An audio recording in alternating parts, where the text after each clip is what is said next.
entrepreneurs and authors become more memorable and make more meaningful connections. So if you want content all about networking, branding, growing your online following, be sure to hit subscribe so you'll get all my new videos when they come out. So podcasting. There's no question that podcasting is on the rise. People are listening to podcasts more and more.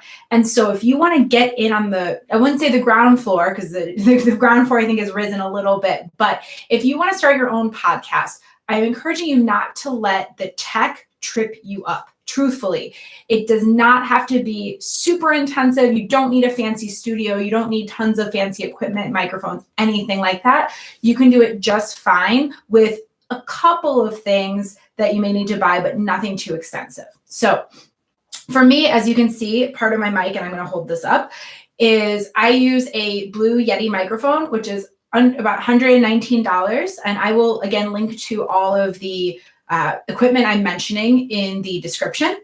And this Blue Yeti mic, I'm going to show you.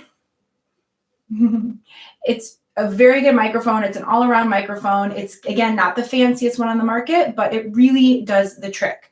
And the most important thing with podcasting is you do want to use a microphone. You don't need the most expensive one on the market, but you do need a quality microphone, because if you're getting a lot of echoing, a lot of static, if the audio quality isn't good, people just simply aren't going to listen.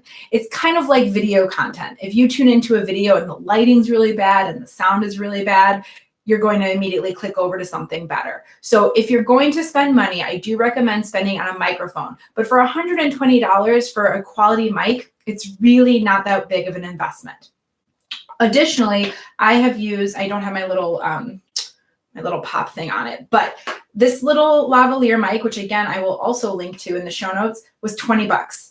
And this plugs in with a USB. There's ones that plug into your phone. If you want to record audio on your phone, these are just $20. These are fine. I'm actually using these to record some YouTube videos later. So if you look back at my latest YouTube videos, not the podcast one, but the regular videos, you'll listen that the audio quality is pretty good. Look for the ones where I'm wearing these. And it's not, it's really nondescript, right? Like it's not like really intrusive. The reason I do my YouTube videos with these as opposed to this big mic is it gets a little intrusive. And so this is just $20. So you can really just start with this little lavalier mic for $20. And then as you get more comfortable, as you want to experiment with new microphones, you can upgrade to the Blue Yeti. So I'll hold that up again, the Blue Yeti mic, and I will link to all this tech in the description below. So you may want to be maybe wondering what this thing is. And this is called a pop filter. What this does is it filters through air so that you're not getting some of the air that comes out of my mouth. You're not hearing it. And I'll show you what I mean. Especially with the P's. I think the P's are most noticeable. So if I say Peter picked a peck of pickled peppers, but here Peter picked a peck of pickled peppers, I assume I can't hear it, but I assume you hear the difference in the puff of air that comes through. So this pop filter filters that air, and it makes the sound quality so much better. So this is from Audiophonics. This is specifically geared for the Blue Yeti mic. So let me just again here call it attaches right here. You can move it around. It's all flexible. And so I got this one, but before I got this one, I actually DIY'd it. If you go into YouTube and DIY how to make a pop filter, you can make it with like a piece of paper and then put like tissue over it. And so you can actually make your own pop filter.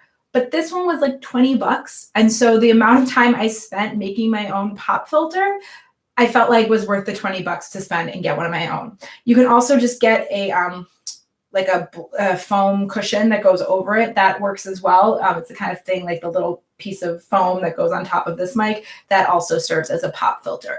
So again, with a podcast that's all audio, where you want to invest is the sound, but you don't need a super expensive mic to make that work.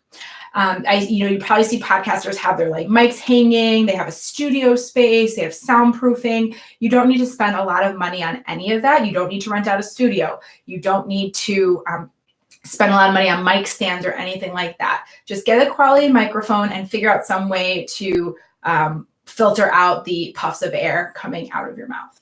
So Next, let's talk about soundproofing. Again, sound is the most important part of podcasting. If you have good audio quality, you need to be muffling the echoes, the static. If there's stuff going on outside, you want to muffle that as much as possible.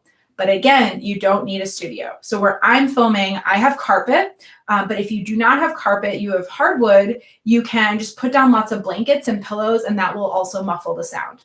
Additionally, I have really high ceilings, I have a skylight, and so it sometimes gets like if it's raining, if there's snow, if there's wind, you can hear it in the background. So there's other things that I use to kind of mask the sound. Some easy ones are egg crates or egg cartons. If you eat a lot of eggs, save the styrofoam cartons. Those work really well. You can also just use pieces of styrofoam to kind of stack around. Let me see if I can do this. Kind of stack around your mic like this to block. But you can get creative. I actually, one of the things I use for a lot of podcast recording is my dog's dog bed that I put it. All right, you can't see it, but let's see if I can. So as you can see, I don't think you can see it. Yeah, you can't see it, but if you tilt down, you can see it's blocking and catching all of the sound. So when you're thinking about ways to soundproof, put that back down, think about things that are going to absorb the sound, fabrics, blankets, styrofoam, things like that, and put it around your microphone, and you'll drastically improve the sound quality. So you can put it under your microphone, around your microphone, anything to kind of catch the sound. So again, you do not have to invest in a studio. You don't have to invest in a soundproof box, anything like that. Another thing I've used before is those canvas bins that my kids' toys are in, or that they go underneath coffee tables, or they go in like bookshelves sometimes. They're just those like canvas bins for stuff. I've also put that upright and just placed my microphone in the bin, and that has worked really well. Okay, so we talked about audio, how to get quality audio for your podcast. So you want a microphone, pop filter, and some sort of soundproofing. So far we've only spent, if you've gotten this set up, we've only spent $140. So that's not that much if you're going to be launching a podcast and recording every week for years. But again, you can also only have spent $20. It's up to you. Okay, so after this, we're going to talk about the software, because it's not enough to record your podcast. You also need to figure out how to, you also have to figure out how to put your podcast out there and distribute it. I'm not sure if I'm able to share my screen. Give me 1 second. It doesn't look like I am able to share my screen. So I will just put it in the link description and talk about it. So you need to first edit your podcast. You're not going to take this in one take. Like, this is a Facebook Live, or a YouTube Live. So I am doing this in one take. But if I was doing it as a recording, I would need to edit it. So there's a number of programs that you can use to edit your podcast. But the one that's free that I use is Audacity. And again, I'll link to it. Completely free app. It's a Windows app. I believe it's available for Mac as well. And that is how you edit your podcast. It's a really great program, so you can cut, fade in, fade out, layer in music. It has a lot of great functionality. So you don't need, again, a pricey, fancy software to edit your podcast. You could just go to audacity.com or Audacity app and download the app and edit your podcast for free. So once they're all edited and the file's all set and ready to publish, you need somewhere to publish to all of your podcast outlets like Google Play, iTunes, iHeartRadio, all those places. So we use Libsyn, Libsyn. Again, I will link to this in the video description. And Libsyn, depending on how much content you're updating and how often, for just $5 a month, they will house all your content and they will distribute it at the schedule you see fit. So you upload to one platform, you put the description, you put your image, any links you have, and Libsyn will feed it out to all the podcast outlets. So you don't have to spend time uploading individually to every single one. It's a pain. Your content also needs to be hosted somewhere, just like your website is hosted on just like you have your website hosting, you need your podcast hosting too. So I use Libsyn, there's Smart Podcast Player, there's other places, but Libsyn is $5 a month. So again, $60 a year to launch your podcast.